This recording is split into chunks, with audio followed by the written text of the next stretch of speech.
Bonjour à tous, ici Ponfétude. Est-ce que tu vas bien, Ponf? Ça va super bien. Ouais, arrête de faire comme moi. Bon alors, on va commenter une partie entre Fanta Prime. Donc Fanta Prime, faut savoir que c'est July Zerg. Et bon, July Zerg, on va expliquer qui c'est après. Contre... Alors là, Vaxunio Gomax, qu'on va appeler Vago Vago. Ouais, Vago, ça sonne pas mal. Qui va jouer Protoss. Donc là, on est sur les cavernes Xel'Naga, c'est ça? Le nom de cette map en français. Et alors, July Zerg, qui est... qui est un joueur Zerg qui a été une légende sur Brood War. Ça a été le number one player sur Brood War. Il y a eu des parties épiques contre Boxer. Il a vraiment une excellente micro. Il s'est fait Baby, il s'est fait plein d'autres joueurs coréens. Donc un joueur coréen, hein, j'ai pas précisé. Et qui là se met à StarCraft 2 et qui va nous montrer de quoi il est capable en Zerg sur StarCraft 2. Bon trip. On a un Overlord qui est donc sorti de sa couveuse comme ça. Et qui va donc aller vers l'autre base. Rien de bien original. On a un scout de la part de Vagu Vagu qui vient donc de sortir et qui va donc voir qu'il n'y a pas grand chose alors qu'on est à 14 de population. Donc c'est un late pool si je ne m'amuse, car il n'y a pas de gaz qui a été popé. Je ne comprends pas. Ouais, bon, 14 ça reste safe. Je suis pas sûr qu'il y ait un build Protoss pour contrer le 14 pool. Donc pendant ce temps, on a donc la sonde de Vagu qui zone un peu comme ça. On sait pas trop ce qui se passe. Non, il va essayer d'empêcher le Zerg de fast expand. Et il va donc, et voilà. Donc là, le problème, c'est que le Zerg... le drone, la sonde de Vagu qui n'a pas été assez réactive. Le Protoss qui vient de s'auto-waller. Donc, ouais, et alors je sais pas si t'as vu, mais dès qu'il a vu, donc dès que Vago a vu que son adversaire voulait faire une expand, puisqu'il devait s'en douter avec ce drone, au lieu de balancer un cybernetic core, il a balancé un deuxième gateway. Donc ça il va partir sur du early zealot, du tassé, du bien nombreux. Ouais, quoi. Il a économisé ses poussées temporelles, donc ça va faire beaucoup de zealots très vite, puisque je vous rappelle qu'on est avant le patch, donc les zealots se produisent très vite, poussée temporelle est encore à 50%. Donc voilà. Il n'attaque pas avec son premier zealot. Mais il double chronoboost, ouais là ça va. Il veut finir la partie très rapidement. Il va attendre 3 zealots et je pense que le timing va être bon. Et dans la base, donc là généralement un zealot chronoboosté ou 2 ou 3 ça ne va pas tuer l'expand du Zerg, mais ça va surtout l'empêcher de l'exploiter dans les 2 ou 3 premières minutes, ce qui est donc très important, puisqu'en gros une expand qui est posée mais qui ne récolte pas, c'est 300 de minerais en moins. C'est plus une pain in the ass pour le Zerg qu'autre chose. Ouais, et alors là je souligne le fait que le Zerg de July n'a pas scouté ses zealots, l'Overlord, excusez-moi. Donc voilà, les zealots qui arrivent complètement à l'improviste, qui n'ont pas été scoutés, une douzaine de Zerglings, 3 zealots, 12 Zerglings, 3 zealots, c'est tendu. Je pense que le Protoss va rentrer au contact. C'est la drone qui a échappé à la mort, tandis qu'un Zergling gît sur le sol. 4 zealots, ça peut commencer à devenir dangereux pour le Zerg, sauf que le Protoss va devoir choisir entre attaquer la couveuse et attaquer les Zerglings. C'est les Zerglings qui commencent donc à essayer de circle les zealots. Les Zerglings qui se sont fait couper en deux, mais le Zerg qui produit en continu ses Zerglings et qui va donc naturellement pouvoir repousser son adversaire. Ouais, et alors là je sais pas si vous avez vu, mais Vago qui nous fait du hit and run. Alors pourquoi est-ce qu'il fait du hit and run? Pour empêcher les Zerglings de circle complètement les zealots et d'avoir le nombre de DPS optimal contre les zealots. Donc ça c'est très bien joué de faire du hit and run avec les zealots. Donc voilà, la leçon à retenir, s'il y en a une, c'est que quand vous expandez en Zerg et que, une petite francisation du terme, n'est-ce pas, si vous expandez en Zerg et que vous sentez que le mec chronoboost ses zealots, faites pas de drone, faites que du Zergling.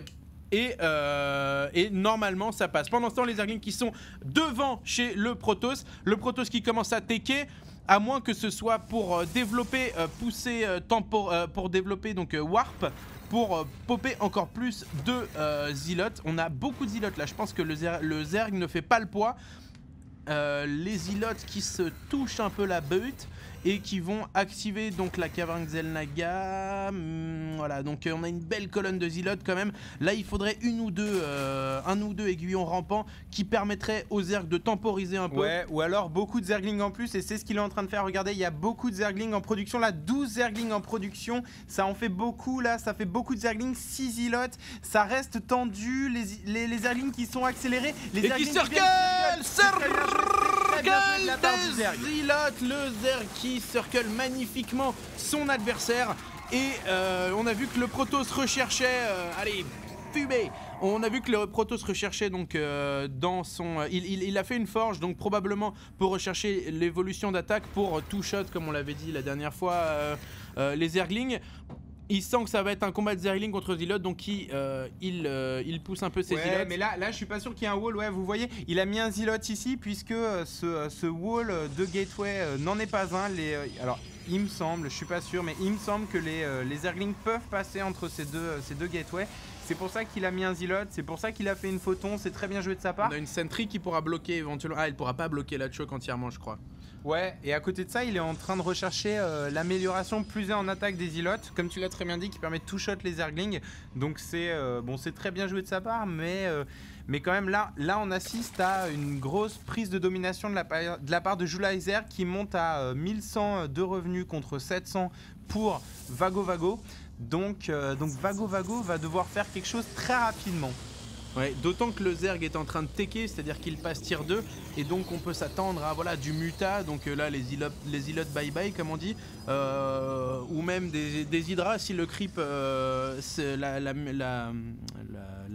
comment s'appelle la muqueuse? Le mucus. La grosse muqueuse dégueulasse qui s'étend un peu partout. Si elle est développée, voilà, les hydras seront vraiment au top. Là on a le Protoss qui sort de sa base qui fait face à 8 Zerglings, donc en gros que dalle. Alors un pylône qui est placé ici, d'après moi ça veut dire qu'il veut faire une photon pour protéger une éventuelle expand, mais c'est difficile à dire, hein. Pourquoi ce pylône? En tout cas un complexe robotique, donc là on voit clairement qu'il va partir sur au moins un observeur et après Immortel ou alors Colosse. C'est difficile à dire. De toute façon, Colosse, c'est souvent un très bon choix contre les Zergs. À côté de ça, le joueur Zerg qui recherche... enfouissement. Qui recherche enfouissement. Roach enfouissement. En fait, il est passé tier 2 pour rechercher enfouissement, mais j'ai pas l'impression qu'il n'ait fait ni d'hydralisque-den, ni de bâtiment pour les infestateurs, ni de spear. Donc au final, le tier 2 qui va uniquement lui servir à faire enfouissement et à déplacer comme dans Ghostbusters. À bouger ses roachs sous terre, beaucoup de roachs. Les roachs qui commencent à s'attaquer à ces rochers qui vont lui permettre de prendre une B3 assez safe quand même. Donc il se refuse, j'ai l'impression qu'il se prive quand même de se prendre cette Gold Expansion qui est pourtant si tentante mais si vulnérable. Quelle belle synthèse. On a des Zerglings qui donc sont en train de spasmer tout simplement sur la map. Mais t'arrêtes de reprendre mon expression tout de suite là. Donc voilà, des Zerglings trisomiques qui sont en train de s'amuser entre eux. Pendant ce temps, on a le Protoss qui prend Expand.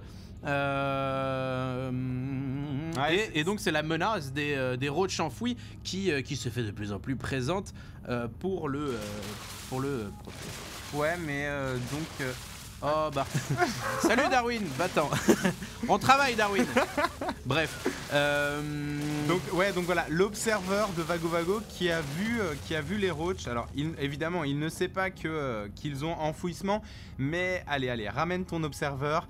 On a donc la B3 comme tu l'avais bien dit qui est en train d'être prise de la part du Zerg. Une tourelle qui a été mise là comme on l'avait dit pour défendre, un petit peu loin mais qui va quand même aider à défendre cette B2 du Protoss. La B3 qui est en train d'être prise de la part du Zerg, les Zerglings qui sont toujours en train de trisomiquer. Donc voilà, ils s'amusent, c'est cool. Un petit bac à sable qui s'est improvisé au milieu du terrain. On a donc une énorme masse les Zerglings qui vont tester le wall il n'y a pas de wall, qui vont tester donc les sondes du Protoss et qui vont donc se faire reboot assez naturellement. Cependant, on a vu tout à l'heure qu'il y avait un observer sur la map. Donc s'il est bien placé, il pourra contrer les roachs enfouis. Où est l'observeur? On va pas chercher trop longtemps, mais il est là. Ok, l'observeur est dans la B2. Il a pas vu la B3, il a juste vu la B2, il a vu les deux Sunken Colony et les deux aiguillons rampants, pardon. Et donc voilà, les Zerglings qui sont en train de harass tranquillement, qui ont pas détruit grand chose, mais qui ont surtout vu que cette B2 n'était pas saturée. Et je pense que ça doit rassurer Julizer qui se dit il doit saliver là. Oh, les roaches enfouis qui donc pouvoir venir. Voilà, il y a une seule photon. Le problème c'est que la photon, on va voir. Tiens, on se met de la place du Protoss. Les roaches qui débarquent. On a. Ouais, voilà, la photon qui permet de détecter tous ces roaches, les roaches qui ont quand même pu récupérer leur vie sous terre, les roaches qui avancent, énormément de roaches. Est-ce que ces champs de force vont faire la différence? Je ne sais pas, regardez, il se met à portée, même s'il sait qu'il est détecté, ça lui permet... Il faut qu'il fume cette tour, il faut qu'il se débarrasse de la tour. Il faut qu'il fume cet immortel aussi, l'immortel qui tombe, le nombre des roaches qui a diminué. Tu viens de regarder la vidéo avec fourmis et doigts, merci. Et oui, c'est ça la célébrité. On a pendant ce temps énormément de roaches qui sont devant le Protoss et qui ont vraiment fumé toute l'armée du Protoss. On a donc énormément de roaches. Voilà, là c'est une expand qui va tomber de manière gratos. Et le Protoss qui doute énormément là. Ouais, là ça devient très difficile. Mais regardez, il a enfoui ses roaches, ça lui permet de regagner de la vie, même s'il sait qu'il est détecté par le joueur Protoss. Il enfouit encore une fois ses roaches, ça lui permet de récupérer toute sa vie. Là, vous pouvez le voir. Et voilà, un flux massif de roaches, des Overlords qui viennent visiter le paysage. La B2 qui tombe. Et là, ça va devenir très difficile pour Vago qui se fait one shot. Mais regarde cette micro, bam, one shot, non, presque. Bon, ok, on avance. Un stalker qui tombe, un autre, voilà. un autre. Et c'est le Vago qui rage Rage quit de Vago qui abandonne la partie.